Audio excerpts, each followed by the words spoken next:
All right, we're going to do the next chapter of Luke here, Gospel of Luke, which would be chapter 9.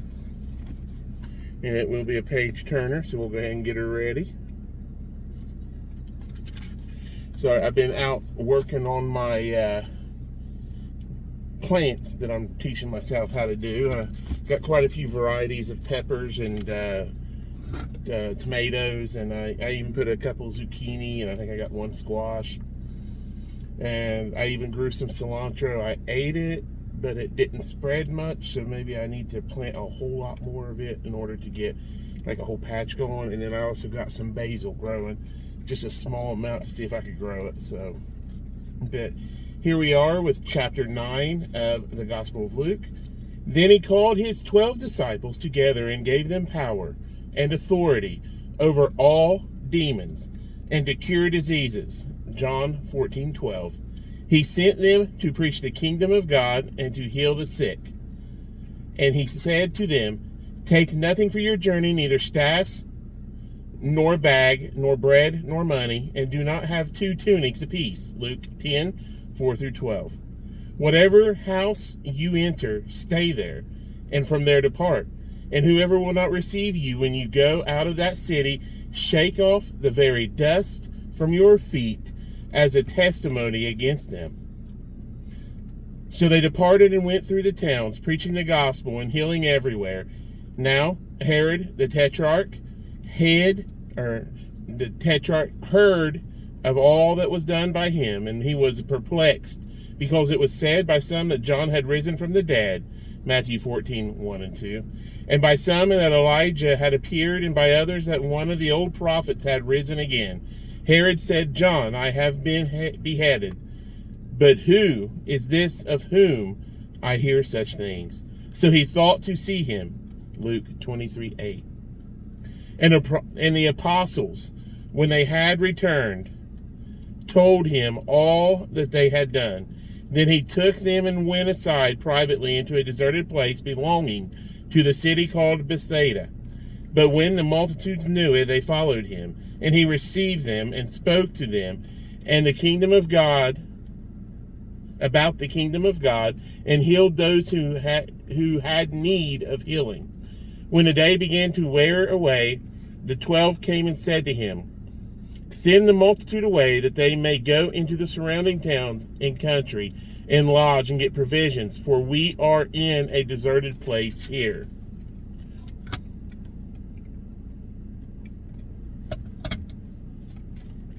Verse 13. But he said to them, you give them something to eat.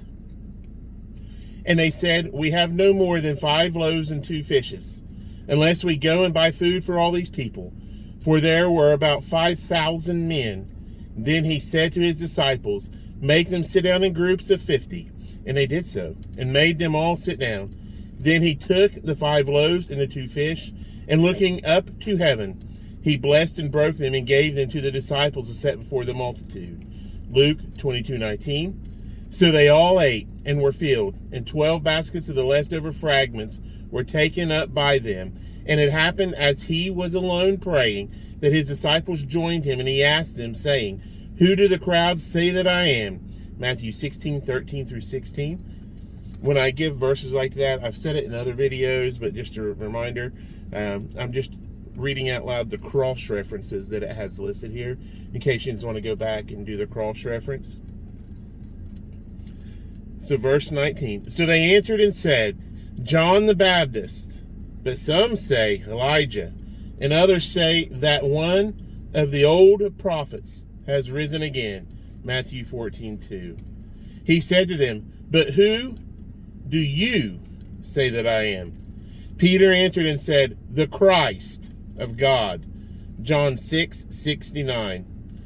And he strictly warned and commanded them to tell this to no one, saying, the Son of Man must suffer many things and be rejected by the elders and chief priests and scribes, and be killed, and be raised the 3rd day. Then he said to them all, if anyone desires to come after me, let him deny himself and take up his cross daily and follow me.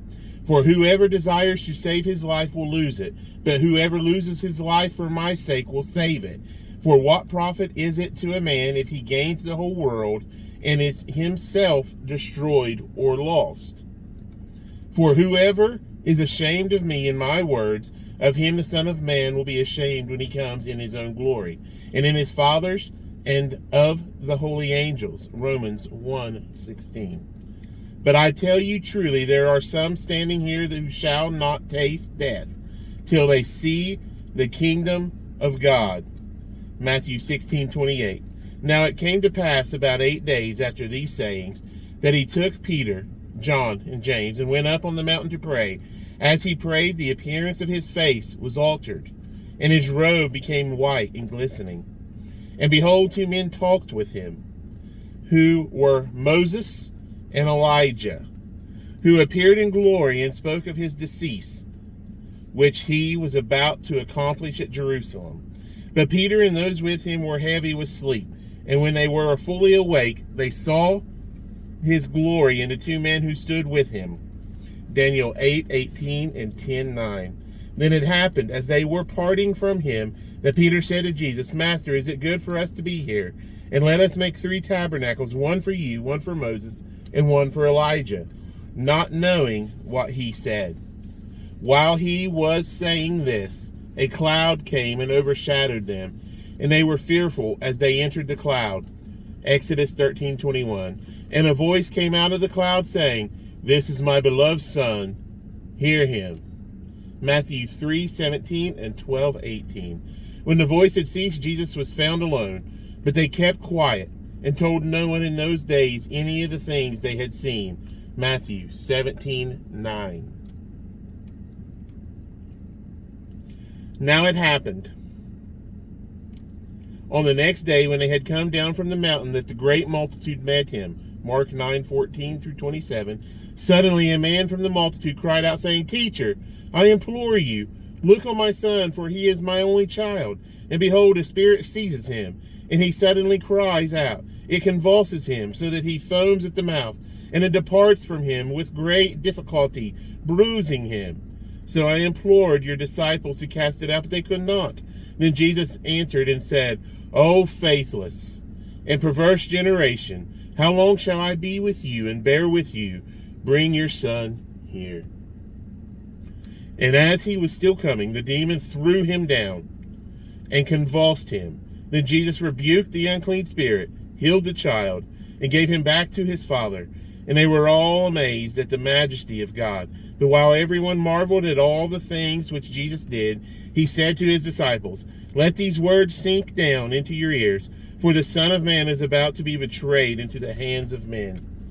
But they did not understand this saying, and it was hidden from them, so that they did not perceive it. And they were afraid to ask him about this saying. Mark 9:32.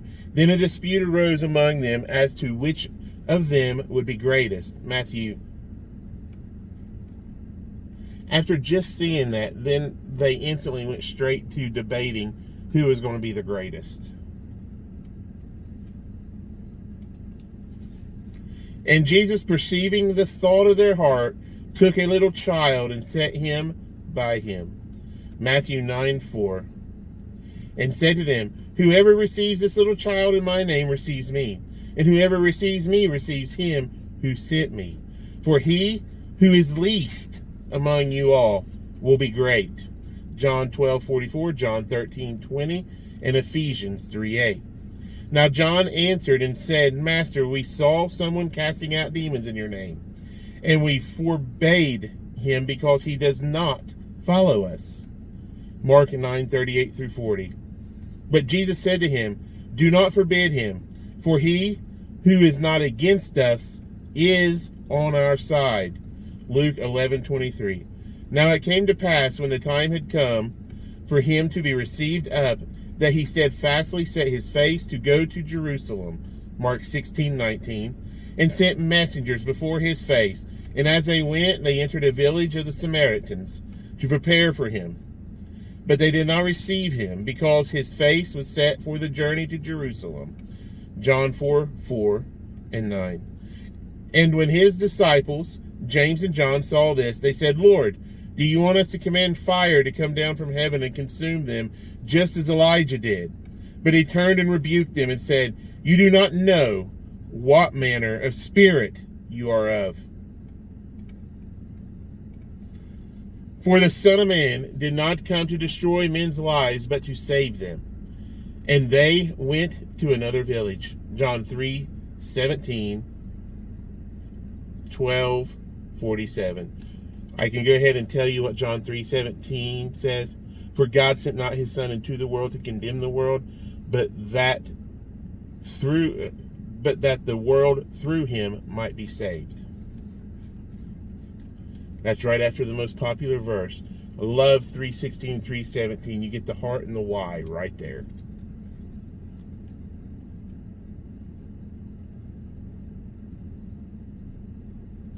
Now it happened, verse 57, as they journeyed on the road, that someone said to him, Lord, I will follow you wherever you go. Matthew 8:19-22. And Jesus said to him, foxes have holes, and birds of the air have nests, but the Son of Man has nowhere to lay his head. Luke 2:7-8-23. Then he said to another, follow me. But he said, Lord, let me first go and bury my father. Matthew 8:21-22. Jesus said to him, let the dead bury their own dead, but you go and preach the kingdom of God. And another also said, Lord, I will follow you, but let me first go and bid them farewell who are at my house. 1 Kings 19:20. But Jesus said to him, no one, having put his hand to the plow and looking back, is fit for the kingdom of God. 2 Timothy 4:10. That's strong words. That is chapter 9 of the Gospel of Luke. We'll see you all tomorrow for chapter 10. Bye.